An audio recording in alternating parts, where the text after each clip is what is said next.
বাচ্চাদের কিন্তু school holiday শুরু হয়ে গিয়েছে। লন্ডনে কিন্তু এখন প্রায় স্কুলেই হচ্ছে হলিডে চলছে, আবার কিছু কিছু স্কুলে হচ্ছে নেক্সট উইক থেকে হলিডে শুরু। তো এই কারণেই দেখা যায় বাচ্চারা যখন বাসায় থাকে তখন কিন্তু অনেক বেশি বিরক্ত করে আর অনেক বেশি বোর ফিল করে। আর এর জন্যই কিন্তু আমরা বেড়াতে গিয়েছিলাম আজকে ভাবিদের বাসায়, নুসরাত ভাবিদের বাসায়। অনেকেই হয়তো বা আমার ভ্লগে আগে দেখেছেন ভাবিকে। তো আজকের ভ্লগটি হচ্ছে আমি দুপুর থেকেই শুরু করলাম।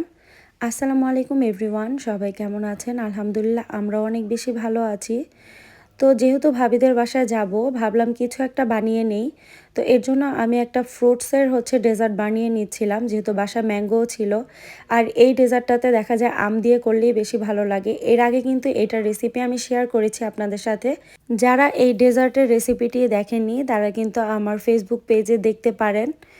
তো এই তো আমি হচ্ছে আপেল কেটে নিচ্ছিলাম, সব ফ্রুটসগুলো কেটে নিচ্ছিলাম। আর বাসায় ওরকম রান্নাবাড়া ছিল না, যার কারণে হাতে অনেক বেশি সময় ছিল। আমি হচ্ছে ঘরটর ক্লিন করে তারপরে হচ্ছে এই ডেজার্টটা বানাতে চলে এসেছি।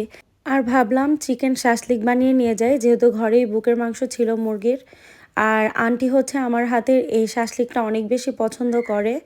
তো এর জন্যই আমি হচ্ছে সব ম্যারিনেট করে রেখে তারপরে হচ্ছে ডেজার্টটা বানিয়ে নিচ্ছি। আর এই ডেজার্টটা এত বেশি কষ্টও নেই, কিন্তু খেতে এত বেশি মজা যা বলার মতো না। আর এটার কালার দেখলেই কিন্তু বোঝা যায়। আর এখন কিন্তু বাহিরে অনেক বেশি বৃষ্টি হচ্ছে কয়েকদিন যাবত, আর বাহিরে কিন্তু ঠান্ডাও আছে ভালো। তো এই তো দেখেন, আমি হচ্ছে আরিশকে জেলো খেতে দিয়েছিলাম, সে হচ্ছে আমারাকেও খাইয়ে দিচ্ছিল, আবার সে নিজেও খাচ্ছিল। বড় ভাইয়ের দায়িত্ব পালন করছিল আরিশ। তো এই তো আমার শাসলিকগুলো হচ্ছে আমি কাঠিতে গেঁথে নিয়েছি। আমার কাছে বড় বড় কাঠি ছিল, তো সেগুলোকে আমি ভেঙে ভেঙে তারপর ছোট করে তারপরে গেঁথে নিয়েছিলাম। আর শাসলিকগুলো ভাজতেও কিন্তু বেশি সময় লাগে না, আর চিকেন ব্রেস্ট দেখা যায় তাড়াতাড়ি সিদ্ধ হয়ে যায়। তো আমি এগুলো হচ্ছে সব ভেজে নিচ্ছিলাম, আর ওদিকে ভাবলাম যে আরিশ আমার আর জামা কাপড়গুলোও রেডি করে ফেলি, যে ওদেরকে কি পরাবো। সবসময় আমি বরাবর এই কাজটা করে আসি, তো ওদেরকেও রেডি করে দিলাম। আমরা হচ্ছে বিকালবেলা যাব। আমার হাজব্যান্ড কাজে গিয়েছিল, সেও কিন্তু বাসায় অলরেডি চলে এসেছে। তো আমার হাজব্যান্ড বলছিল তোমরা তাড়াতাড়ি রেডি হয়ে নাও। তো আমি সব কিছু কাজটা সেরে তারপরে হচ্ছে ফ্রেশ হয়ে আমিও কিন্তু এখন রেডি হয়ে যাচ্ছিলাম। আর এদিকে দেখেন, আমি রেডি হতে দেখলেই হচ্ছে আমারও লিপস্টিক দিতে আসে, তো আমি একটু টাচ লাগিয়ে দিই যে হ্যাঁ তোমাকেও দিয়ে দিয়েছি। আমিও রেডি হয়ে গেলাম, এখন হচ্ছে আমরা বের হয়ে যাব। আর আমার হাজব্যান্ড আমাকে হেল্প করছিল। ভাবিদের জন্য যা যা বানিয়ে নিয়েছিলাম তো ওগুলো নিয়ে নিলাম ব্যাগে করে। আর এই যে দেখেন আমারা হচ্ছে জ্যাকেট লাগানোর চেষ্টা করছে। তো যাই হোক, আমরা বের হয়ে গিয়েছি বাহিরে। বাহিরে কিন্তু প্রচুর বৃষ্টি পড়ছিল, তো এর জন্য আমরা গাড়িতেই যাচ্ছিলাম। ভাবিদের বাসা আমাদের বাসা থেকে বেশি দূরে না, তবুও আজকে গাড়িতেই যাওয়া লাগছিল, কারণ হচ্ছে বাইরে প্রচুর বৃষ্টি। তো এই যে আমরা যাচ্ছি, আর আমরা অনেক বেশি দুষ্টামি করছিল আমার সাথে।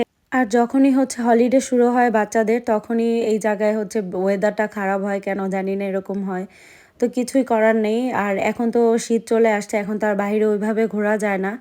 তো এখন ঘোরা মানেই হচ্ছে মার্কেটে যাওয়া বা কারো বাসায় যাওয়া। তো এই তো আমি ভাবিদের বাসায় চলে আসছি। ভাবি হচ্ছে আম কাটছিল আমাদের জন্য, নাস্তার জন্য অনেক কিছু দিয়েছিল ভাবি আমাদেরকে। নাস্তা কিন্তু অনেক কিছু ছিল, ভাজা পোড়া। তো ভাজা পোড়া পেলে তো ভালোই লাগে সবার। আমার তো সিঙ্গারা অনেক বেশি পছন্দ, আমি কিন্তু 2-3টা সিঙ্গারা খেয়ে ফেলেছি। আর সিঙ্গারাগুলো ছোট ছোট ছিল, খেতে অনেক মজা ছিল। তো এদিকে আমারা হচ্ছে জুস দেখে জুস খেতে চাচ্ছিল। আর সেহিনুর আমারাকে এত বেশি আদর করে, শুধু চুমা দিতেই থাকে আমারাকে। ওরা কিন্তু বেশি একটা ডিফারেন্স না বয়সের, মাত্র 6 মাসের ছোট বড়। তবুও দেখা যায় সেহিনুর আমারাকে অনেক বেশি আদর করে, একদম ছোট বাবুদের মতো। তো এই তো আমি ভাবির রুমে এসে একটু ভাবিদের ছবিগুলো হচ্ছে দেখছিলাম। আর আমারা তো এদিকে ড্রেসিং টেবিল পেয়ে বেবিদের, ও হচ্ছে চুল আঁচড়াচ্ছিল, অনেক বেশি দুষ্টামি করছিল, খেলা করছিল। আর এদিকে ওদেরকে লিপস্টিক দিতে দেখে আমারও হচ্ছে লিপস্টিক দিতে চাইছিল। তো বাচ্চারা দেখা যায় একসাথে হলে অনেক বেশি খেলা করে, এর জন্যই ভালো লাগে। দেখা যায় বাসায় থাকলে হয়তো বা টিভি দেখে বা অল্প একটু খেলেই বোরিং ফিল করে। আরিশ তো সবসময় বলে মাম্মা আমি বোর ফিল করছি, আমি এখন কি করব, আমি এখন কি করব, শুধু এই কোশ্চেনই করে। তো যাই হোক, ভাবিদের বাসায় হচ্ছে ওদিন রাতের মেনুতে ছিল এই চিকেন শাসলিক, গরুর মাংস, ছোলা ভুনা, রুটি, আর লাস্টে ছিল চা। তো আজকের ভিডিওটি আপনাদের কাছে কেমন লাগলো অবশ্যই জানাবেন। সবাই ভালো থাকবেন। আল্লাহ হাফেজ।